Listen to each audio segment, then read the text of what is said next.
Berikutnya Saudara Gubernur Daerah Istimewa Yogyakarta Sri Sultan Hamengkubuwono X menemui massa unjuk rasa di Mapolda DIY.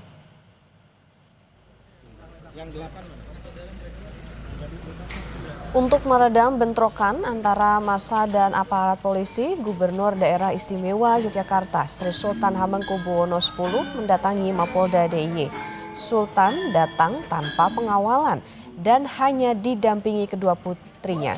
Sultan meminta polisi membebaskan 8 demonstran yang ditangkap dan meminta massa mengakhiri aksinya. Ikut bela sungkawa berduka atas meninggalnya Van Buniman. Yang kedua, jangan dengan kekerasan. Kalau punya aspirasi untuk kita sama-sama membangun demokrasi. Yang ketiga, ya, di mana 8 orang yang tadi ditahan, kesepakatan kami dengan Bapak Kapolda itu dibebaskan kembali di antara warga mereka yang ikut demonstrasi. Jadi harapan saya dengan kondisi ini, yang terakhir harapan saya ya sudah, karena sudah pagi, jam 1 pagi, semua capek ya pulang aja.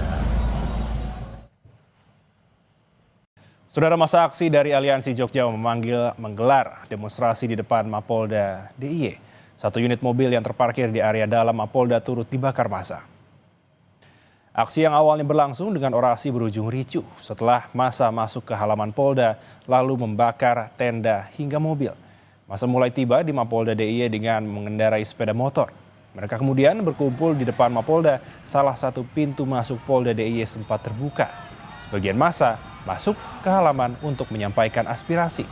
Situasi berubah ricuh ketika massa memasuki halaman Mapolda. Tenda polisi yang berada di halaman Mapolda DIY dibakar. Kaca gedung dilempari batu, serta barrier juga ikut dibakar. Tak berhenti di situ, 1 unit mobil yang terparkir di area dalam Mapolda turut dibakar massa.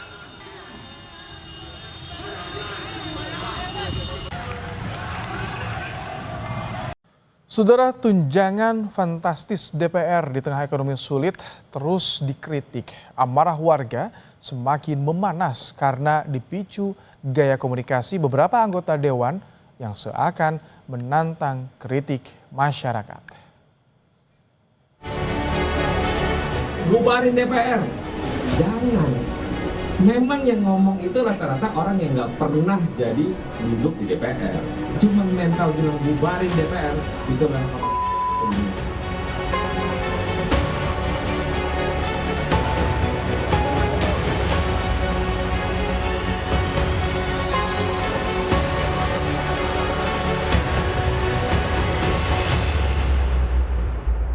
Tunjangan anggota DPR naik melejit di saat ekonomi masyarakat terhimpit, membuat amarah rakyat tak terbendung. Para wakil rakyat dinilai tidak peka dengan impitan ekonomi yang dirasakan masyarakat. Tak hanya itu, gaya komunikasi sejumlah anggota dewan menjawab persoalan publik makin membuat masyarakat meradang. Salah satunya pernyataan anggota DPR Ahmad Sahroni. Bubarin DPR, jangan. Memang yang ngomong itu rata-rata orang yang nggak pernah jadi duduk di DPR. Cuman mental bilang bubarin DPR, itu adalah orang dunia.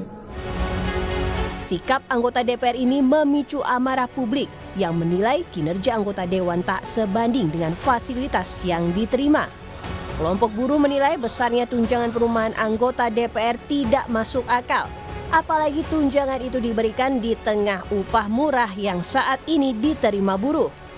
DPR aja naikin tunjangan seenak-enaknya dia. Dia naikin gaji seenak-enaknya dia. Pakai joget-joget lagi. Di mana hati nuraninya? Itu yang menyakiti rakyat. Itu yang menyakiti buruh. Buruh sampai turun ke jalan hanya untuk kalau naik 8,5%, rata-rata ya, rata-rata itu 200.000. Dia naik upah, tunjangan perumahannya aja 50 juta. Mendapat kritik sana-sini, Ketua DPR RI Puan Maharani meminta maaf jika kinerja Dewan Perwakilan Rakyat dinilai kurang memuaskan masyarakat. Puan berjanji akan mengevaluasi diri termasuk membuka ruang dialog dan komunikasi. Atas nama seluruh anggota dan pimpinan DPR RI, kami meminta maaf apabila belum sepenuhnya dapat menjalankan tugas kami sebagai wakil rakyat. DPR RI akan terus berbenah dalam mendengar aspirasi rakyat. Menjadi komitmen kami untuk terus membuka ruang komunikasi yang sehat. Direktur Eksekutif Lingkar Madani Ray Rangkuti meminta kenaikan tunjangan DPR ditunda, serta agar tidak menimbulkan kesenjangan sosial, gaya hidup dan perilaku anggota Dewan juga harus diubah.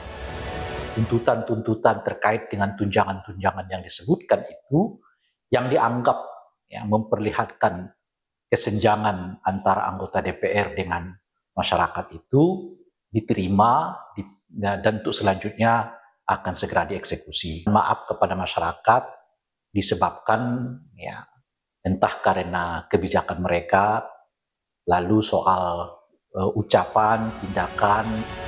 Unjuk rasa di DPR 25 dan 28 Agustus lalu jadi simbol kekecewaan warga pada para wakil rakyat. Ini semestinya jadi alarm bagi para wakil rakyat untuk evaluasi, menjaga sikap agar tak berbuat arogan jika masih ingin dihormati dan dipercaya oleh rakyat. Tim Liputan, Kompas TV.